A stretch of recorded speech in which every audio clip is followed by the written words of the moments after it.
Hello everyone, I'm Ultraviolent 4 and this game is Dungeon Crawl Stone Soup. If you're new, welcome.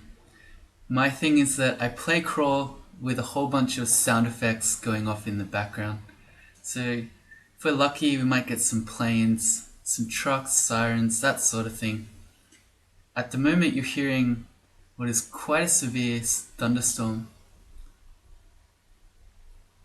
I'm pretty confident you'll be able to hear that rain.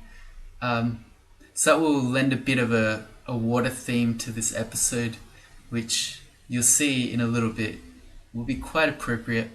You might even get some thunder going in the background. So I'm currently in the middle of a win streak. You can see at the bottom here, I've won my last 8 games. This will be number 9. And the character for this one is a request from a little while back. And it is a Merfolk Ice Elementalist. This is another character that I've never played before, so that seems to be a little bit of a theme these last few episodes. So, what is a Merfolk? Let's have a look at ourselves. They're really not that special. So, the whole thing is that when you go in water, well, you can go in deep water for one, but when you go in any water, you lose your feet. So if you had boots on, you lose those. You get a tail instead, and that gives you speed, it gives you stealth, and it also gives you a bonus to your evasion. So you're dodgier and stronger when you're in water. That's about it. The other thing about Merfolk, and that's M by the way, to bring up your skill training. If we have a look at all of our skills, the one that we're looking for is this one, the big one. You have a +4 aptitude to polearms, which is really strong. You also you have a good fighting aptitude and a good dodging aptitude, and then also you're pretty good with charms, pretty good with ice magic is good too, and then where's summonings? Not bad at summonings either. So they're a pretty decent hybrid type of race, which I tend to like playing hybrid characters. So I think behind Minotaurs, Merfolk are my most won species. So the other thing is that they're not good at armor. So that's also good for a hybrid because they're pretty good if you have a medium to light armor, you have a polearm with your crazy aptitude, and then you mix it in with good dodging and some good spell aptitudes. Alright, so first thing we're going to do is pick up these tomahawks so we can throw them with F. I need to pick what I'm actually going to train as well. So I'm going to turn off spellcasting, turn off stealth, I'm going to turn fighting on, and I'm going to focus dodging with a +3 aptitude that's really strong. And we'll see how we go, because as I just explained, Merfolk's good as a hybrid type character. So when we start this off as an ice elementalist, we're not set in stone that we're going to be a caster. Basically, it's a good combination to teach you that you should change your plan depending on what you see in the dungeon. Right, and I want to set up, I should show you a few other things before we actually fight this bat. One is if we have a look at our starting book. So we've got a bunch of different ice themed spells. Freeze is an interesting one because it's a level 1 spell, but it is an adjacent creature. So you actually have to be in melee with the monster to freeze it. It can't miss though, and it is quite strong.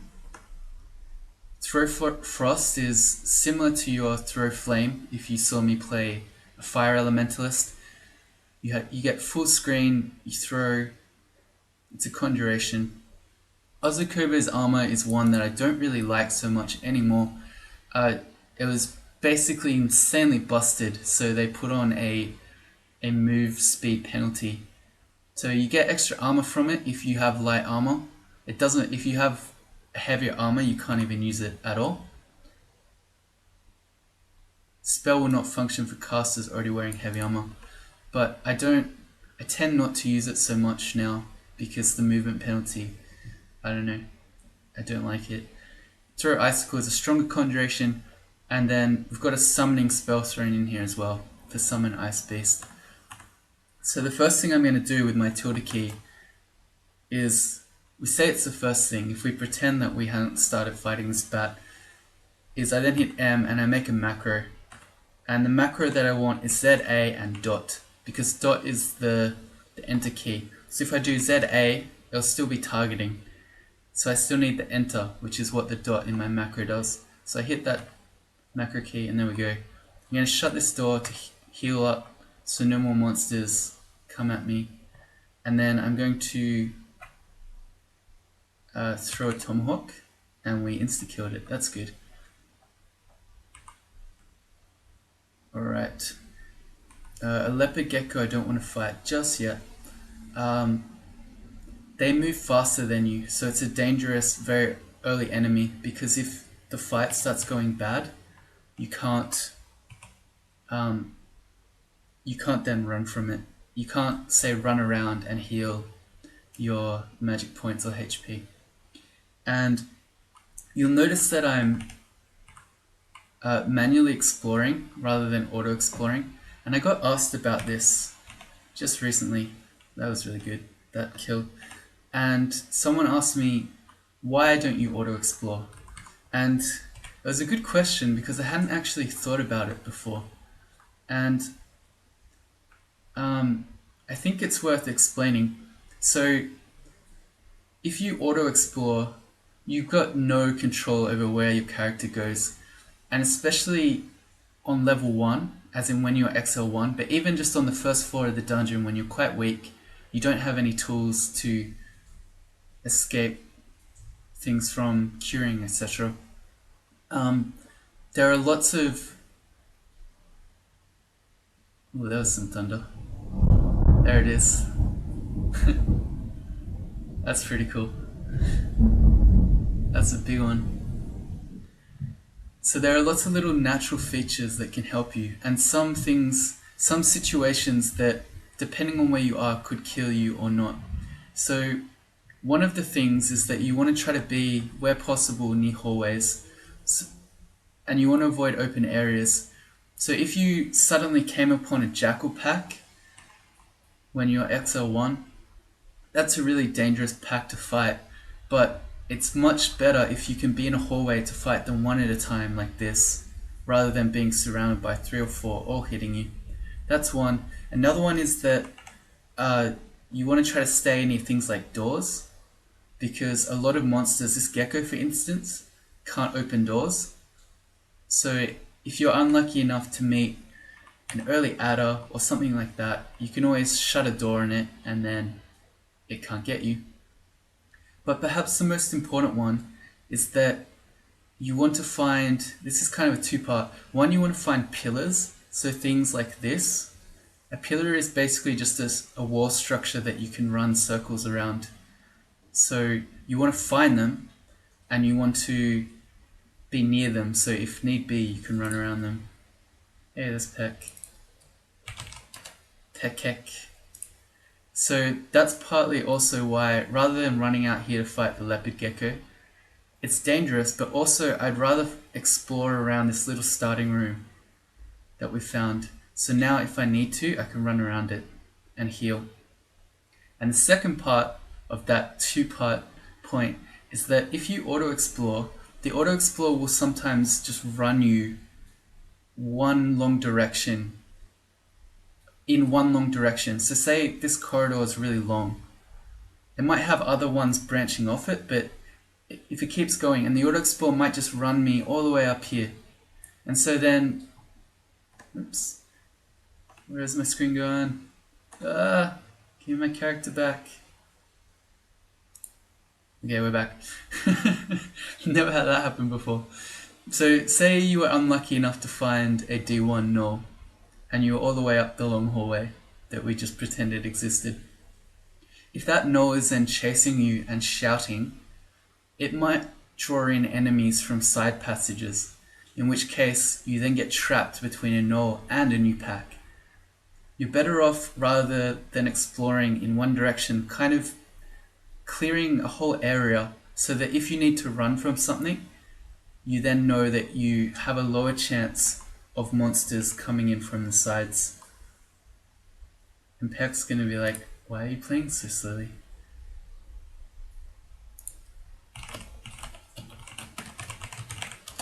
Alright.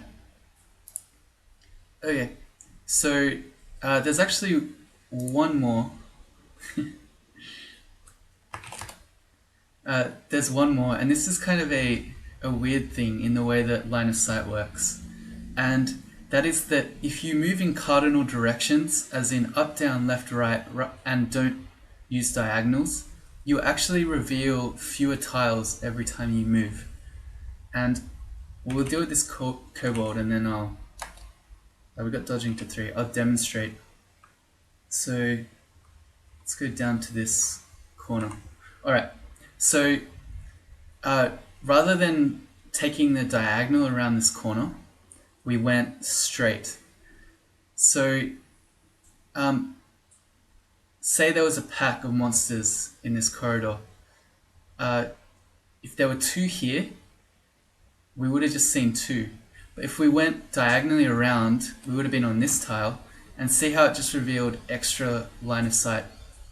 So it's kind of funny, but if you're trying to be optimal, if you're trying to be optimal about your movement in the early game, you actually want to try to avoid diagonals. It's really weird, but that is the case. And then let's play. We reached level 2, so let's learn our second spell, Throw Frost. And if you hit equals S, you can adjust that. So I'm going to put it from B to X, because ZX is much easier to press. And I'm going to make another macro, which will do fire my ZX. Let's go. I want to go get this scroll. And I'm not going to read it yet, because we don't know what it is. I thought for a second we just got trapped, but it's alright. Same thing, leopard gecko, we'll stay away from that. An ooze. We could probably find an ooze. We may as well throw some tomahawks at it while it approaches, and then we'll give it the freeze. They can do 5 damage per hit, but we lived. So on a lower HP character, they can be quite dangerous, but Merfolk is not too bad. Now let's not get trapped against the wall there. Alright, so we got a ringmail here. I think I'd probably like to wear it. A ringmail is still a fairly light armor.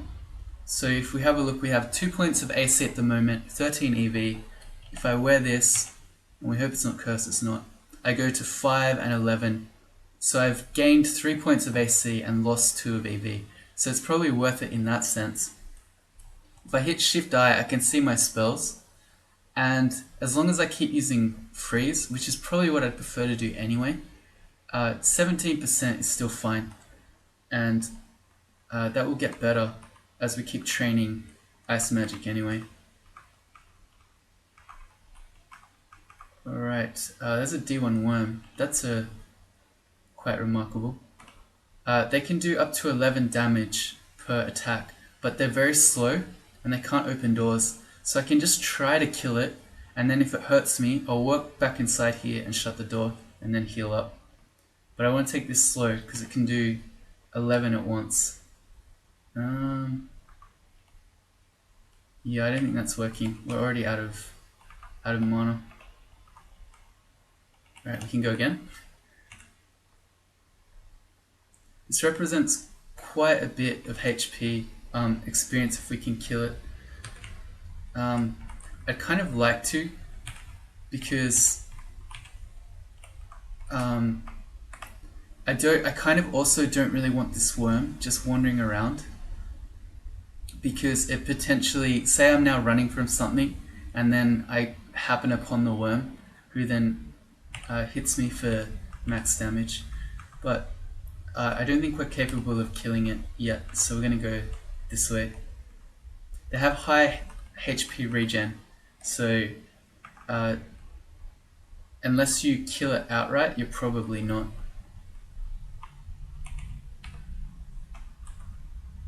The other thing is that I don't want to mess around with the worm for ages, because if you have a look at our time here, we've already spent 700 turns on D1. And the longer you... okay, so the Geckosaurus. Let's see if we can... We did manage to freeze it.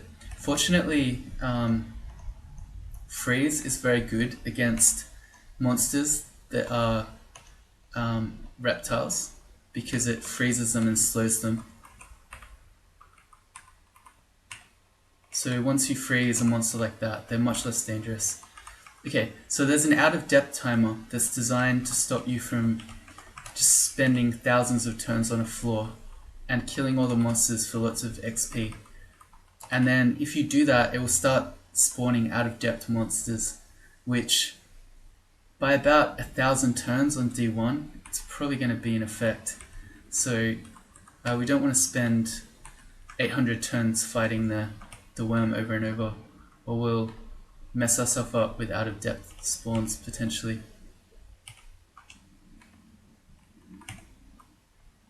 And we haven't been lucky enough to find a weapon on the floor yet, but it would be good if we could have found, say, a dagger or something to pick up, so that when we run out of mana like this, we could then try to fight rather than just using our fists. This is us abusing a pillar. We're going to go int, and that will help us a little bit. No, we're still 17 apparently. That's okay. The other considerations for your level ups would be, for strength, I'm probably not going to go anything heavier than, say, a fire dragon armor, which requires 11 points for encumbrance. So you're probably talking about int or dex, and I tend to like being spell focused, so int is my usual preferred one to dex. Comes that worm again. We're just going to ignore it. We kind of can't. It's making us run all the way around. This is a good example of a really long corridor though. That auto-explore might take you down unwittingly. You can eat some food. Get our other tomahawk. And I've now spent an amount of time on this floor that makes me a little nervous. So hopefully we don't meet something really scary that's out of depth.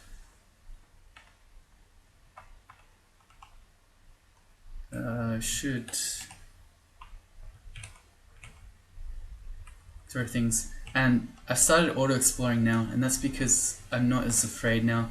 We've cleared a fair chunk of the level, and now that we're level 3, we've got a bit more HP and a little bit more ability to deal with situations than we did. So my level 3 spell that I could learn is Ozakubo's Armor, which I won't, because, as I said, I'm not a huge fan. We've really not found a single weapon. That's quite remarkable. A club is a bad... an angry hiss. Oh no, that was just the frill lizard. For a second there I thought we'd met an adder. See, that little hourglass symbol is the slowed symbol. So they're much less dangerous when they're slowed. That's a lot of leopard geckos though. Although, fortunately the tomahawks have been doing a pretty good job. Alright, there's our D1 done. In 1700 turns, that's a long time. But we did it. We know there's still a worm up there, but that's okay. So this is, again, start of D2. I'm feeling a little bit vulnerable again. So rather than auto-exploring and say running off here into this large open area and away from the stairs, I'd rather stick to this hallway nearby. Although this looks like it, there might be an altar in here. No, it's just a pattern of statues. I want that. Okay. And I hadn't noticed before, but I have a 2 of a scroll. So I'm going to the stairs here and I'm going to read that. Remove curse. That's good. So that means we're now not afraid of any jewelry or any weapons or anything that we find and pick up. Again, staying near the stairs and trying to explore in cardinal movements. There's our first weapon. It's a short sword. If I go equals I can put that on the A button, which perhaps later on, when I have multiple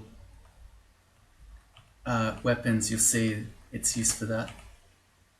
Hobgoblin.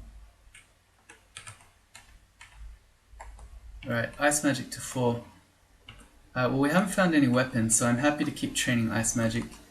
If we had found a polearm, I might have just been happy to rely on polearms and freeze for a while. Freeze is a really strong level 1 spell. It can do really good work for a long time.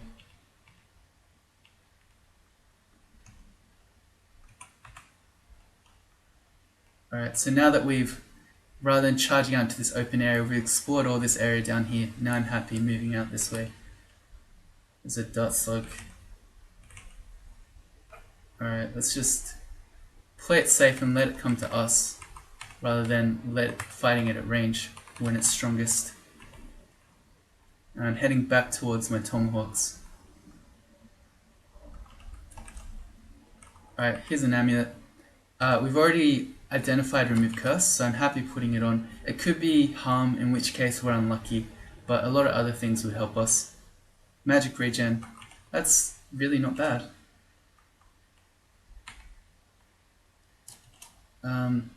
Hey, there's a siren. I told you we might get sirens. We haven't had a plane yet. Maybe, do planes stop in storms? I'm not sure. If it's just rain they shouldn't, but thunderstorms, maybe? Yeah, so my issue with Throw Frost is my 45% failure. The magic regen would let me cast it more if I was still wearing my robe, but yeah, we're gonna fail it a fair bit at 45% chance to fail. It's a door. He has a dagger of protection. That is preferable to our short sword that we have that's plain. It might also be enchanted. +1. Okay, good. I'll drop the short sword. So now if we hit things with this, it will give us 7 extra AC, which is really strong. I wonder what god is in there. These stone walls here suggest that there might be some sort of other shrine over there. It's a Kiku altar. I don't think I'd want to be Kiku as a Merfolk, because Kiku revolves around necromancy and you have a -2 aptitude. It's not super strong.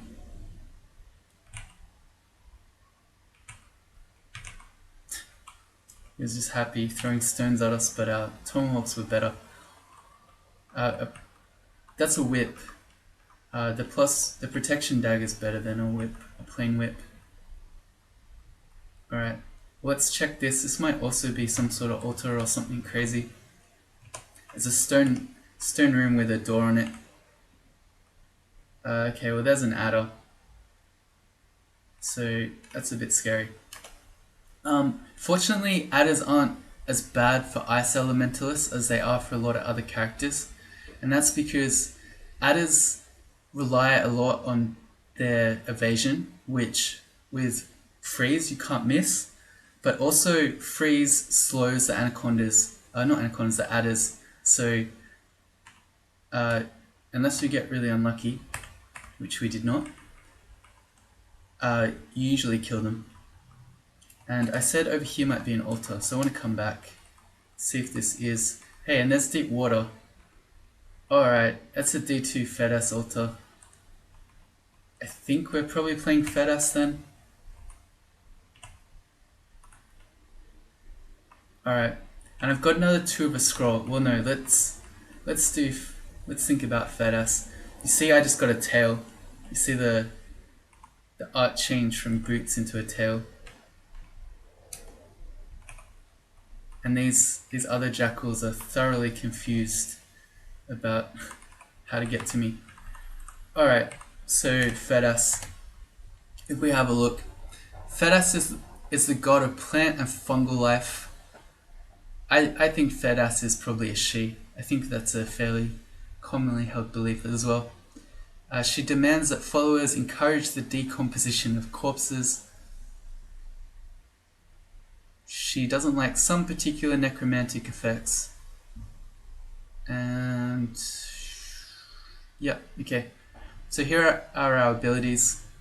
You can walk through plants and fire through allied plants.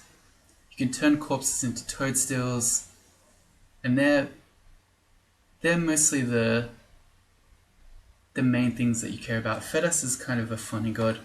Fedus is one of the strongest 3-ring gods though. I feel like there's a commonly held belief, especially among newer players, that Fedus is not a good god to play, and that's because it can be a little bit tedious. So more experienced players will complain about Fedus, which then makes people think that it's not a good god. But it actually is. It's a very strong god. There we go. We're now Fedus.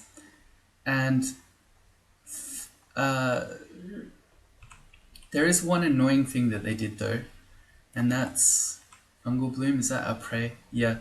Previously, in order to get piety, you had to pray to make the corpses turn into toadstools.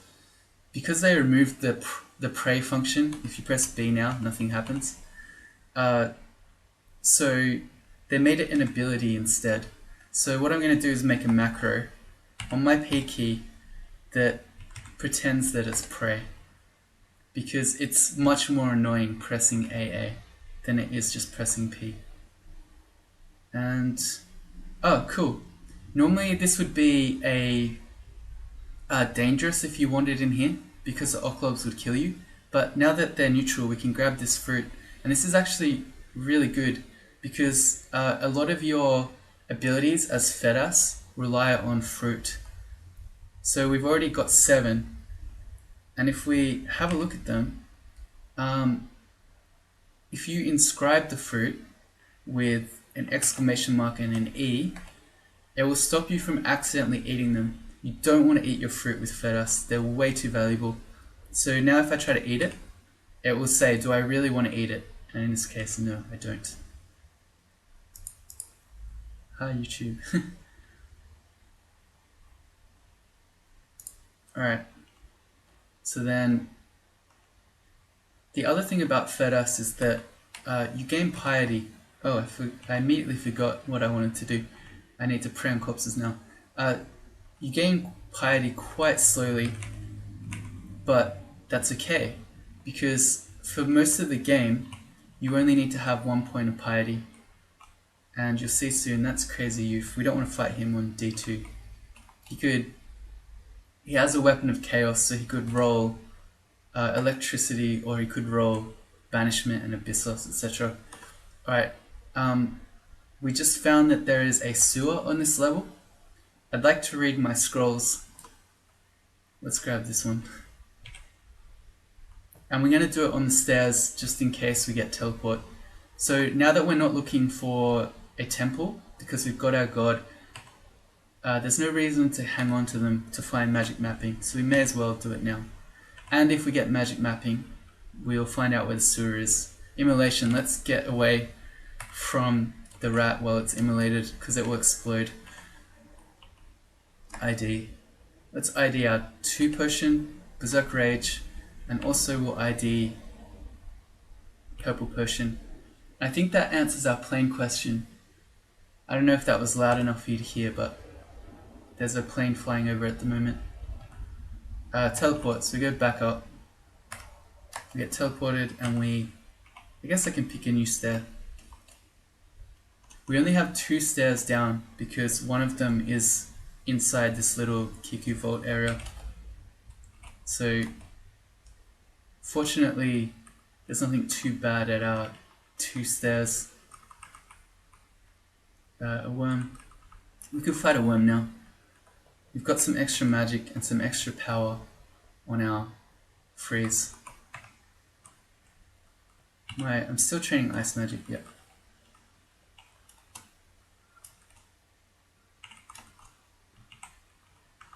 At 1 piety with Fedus is when you can start making mushroom allies, and you're about to get shafted.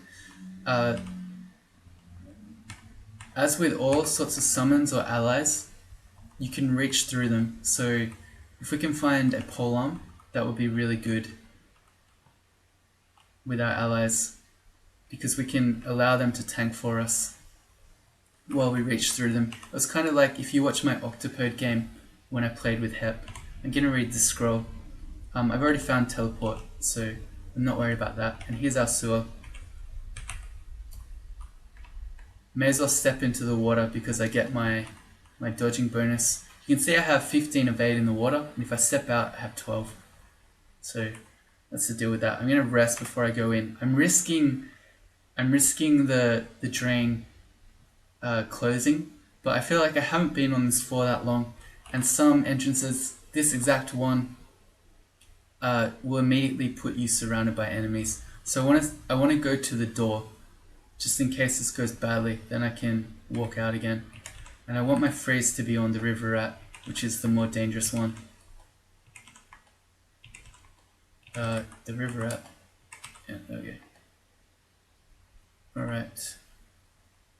So the reason that I've walked to the corner like this is that even though I've run out of mana, I know that I have a potion of Berserk Rage. So in the worst case scenario there, if I didn't kill it, I started fighting and it was going really badly, I could still Berserk Rage and I'd probably be fine. Here we go, Jackal Pack. We got an extra point of Dex. Right, come on Kobold. Have Curing, right? Yeah, good. They can have blowguns, which is always a bit scary if they land a bunch of poison on you. I guess my extra stealth helped me there because he forgot about me. Okay, so he apparently is a bit confused about the deep water, which is good for us because it lets us try to kill him for free. Well, not for free, but if it goes badly, we can walk back over the deep water. Got him. That was good. Good experience there. And I keep forgetting that I can pray. Gotta remember that I'm playing Fedus. There's an Ellie altar. That looks like that was it. So that was a small little sewer, but we got some decent experience from killing the big kobold. Alright, and we got to remember to pray. And part of the reason is that, so they changed it so that you will automatically, these things will automatically occur if you just leave them and walk away. But because of our auto butcher, if we don't do it, our character will auto butcher them all.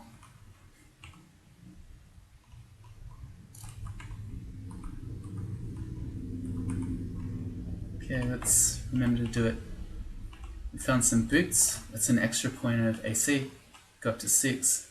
Orcs are always a bit scary because you don't know if they have a priest and a wizard with them. We'll read this. Magic mapping. It's nothing that we're looking for now, but okay, well that's our floor. And I'd really like to find a polearm. Pretty sure we haven't seen one. Yeah, we haven't.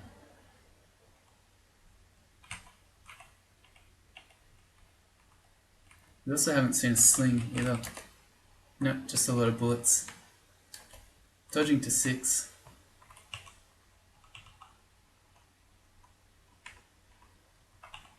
Alright, praying. Oh man, I'm already out of the practice. Okay, so we have removed curse, so I'm happy to try this dagger. Curse -2, yeah. That's why I wouldn't have tried it without those, for that reason.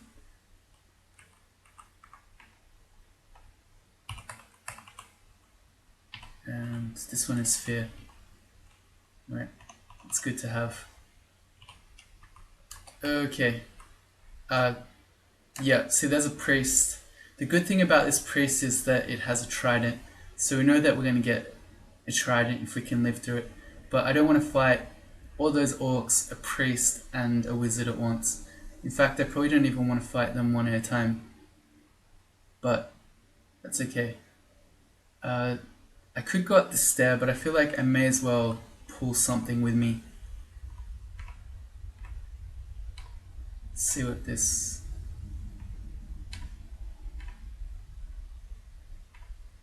Yeah, it's not working. Alright, let's X that stair out. That's dangerous. Let's go to a new stair. This is our only other stair, unfortunately. And if I can, I'd like to try to separate those guys out.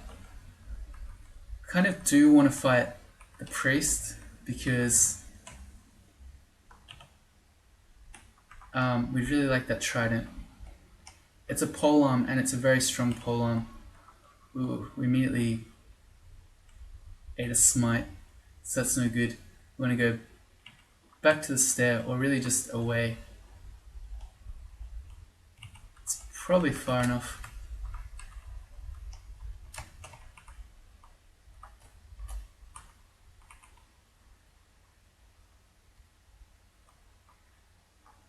There's the worm. We'll bring it to the stairs so we don't have a priest turn up while we're fighting it. And let's eat some of our permafood. Probably rather than worrying about eating corpses until I get to 1 star of piety, which will make me much stronger because I'll have mushroom allies. I think I should just eat my permafood. Jackal pack.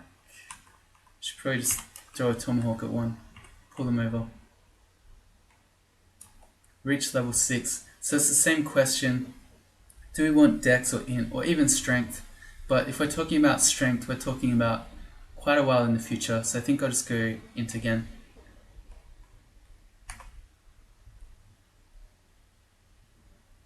You should be imagining planes, because that's the actual sound that we're hearing right now. And I'll have to decline that offer there. What was your name? Blister Pack. No thank you. Okay, so this pack has sort of caught us in the middle here.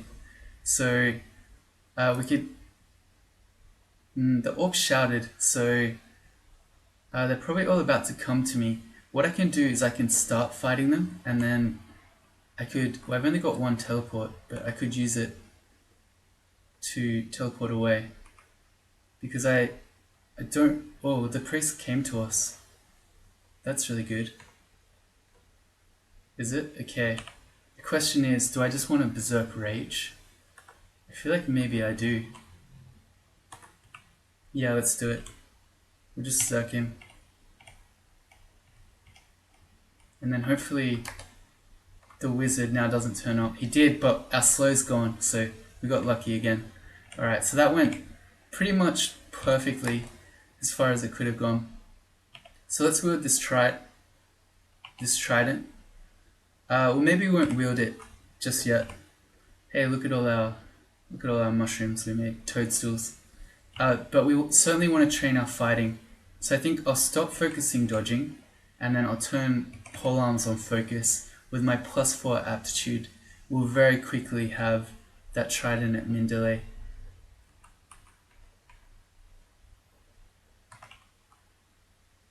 Right, our auto pickup was off. Is our D3 done? I guess we'll start D4.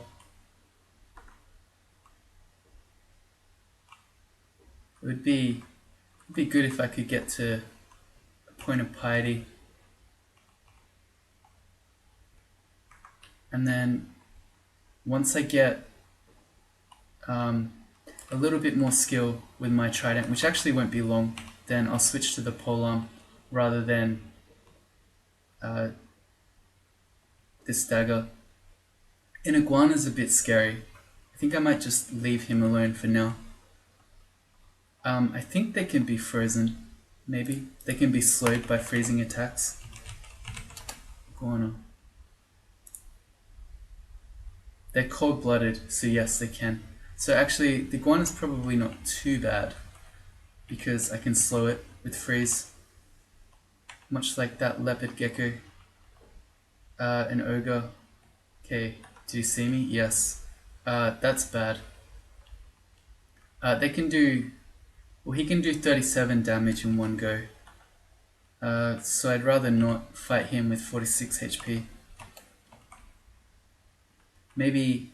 There's a wand over there, so maybe if that's a good attack or hex wand, and I pick that up, then I can fight him. But... Or even if I manage to get mushrooms. Another amulet. I'd like to see what this is. Guardian Spirit. That basically gives us 9 extra HP. And, well, it doesn't really because we're using our spells. So I'm going to say no.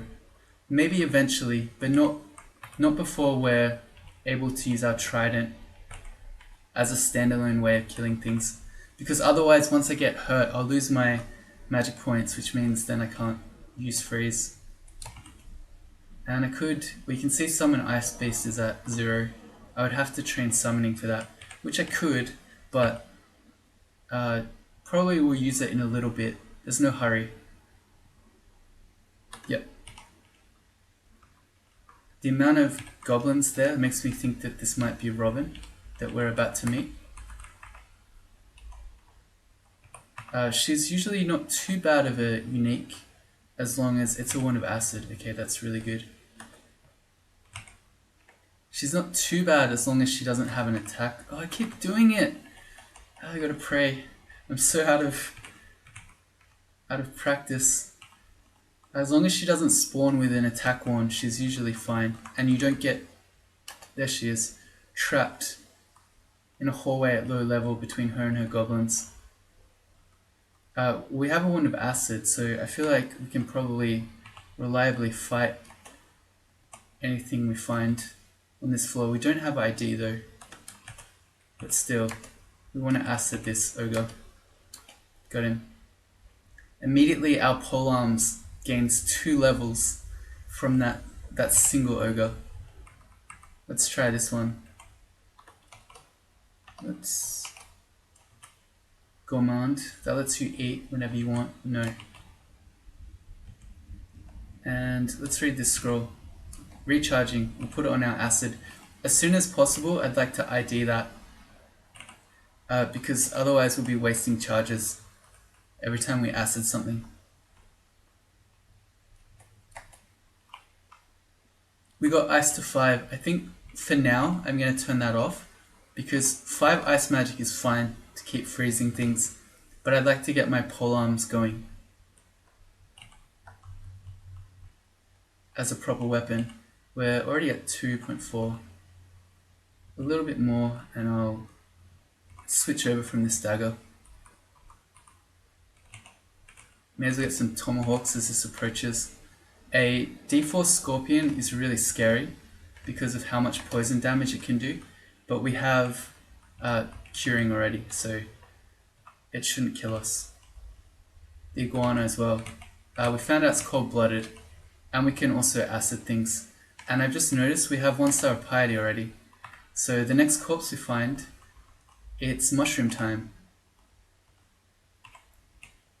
That was noise, that's no good. Let's start heading towards, back towards the stair, if we can. Well, we found Robin. Let's not get hit by both of them while they're mited. She always has a helmet, and she had a shiny helmet. Yeah, we'll equip ourselves. +2 helmet of intelligence, that is an amazing find. Alright, so let's make all these, and then as much as possible, we want to do evolution. So you can see here it says 2 points of piety, of magic points, fruit or piety, and that's because some different some different plants have different costs when you upgrade them. I don't think it tells you here. Yeah, so upgrading the fungal, the toadstools that we've just seen, requires piety, but if you do other plants, it requires fruit. And then the plants become ochlobs, and the toadstools become mushrooms. So we're going to evolve those. Well, we need more magic. So hopefully, well, we got 2. There's our first one. Can we get to 2 before these all disappear? Yep, we've got another one. Oh, that's it. Alright. And let's eat some more of our food. It's a dagger of speed. Okay. Another thing that I want to do, although maybe not exactly this second, is that I want to start training invocations, but I don't know, we'll talk about that when I go to do it. So you can see I can fire through my allies, so they can't hex me when they're between my mushroom. Go like this. And I know that there's an invisible wizard here, but freeze can't miss, so I'm still going to keep freezing him even though I can't see him. Alright, we got piety again, so may as well just keep going. The thing about Fedus is that for at least a 2-rune game, you don't ever need more than 1 point of piety, so you can just keep making mushrooms. It's not, you're using all your piety, yes, but it doesn't matter because your mushrooms are really, really strong. And then the way that they work is that when there's an enemy in sight, they can't move. So for instance, they're stuck here, they can't retreat if that enemy can see them, but they're very good to fall back on, and we didn't see it, but their attacks confuse enemies, so they're really, really strong, and they also allow you to avoid ever being hexed as long as you step behind them all the time whenever you see something with hexes, and they're just really, really strong. As long as you don't run away from them and you just make sure that you're fighting with them, they're very strong through lair and even your rune branches. Okay, so we're going to leave it there. That's episode 1 of Merfolk Ice Elementalist. We've got our god Fedus, we've got our mushrooms going by the end of D4, which is really strong, and we're just going to keep going through the dungeon. So hopefully see you next time.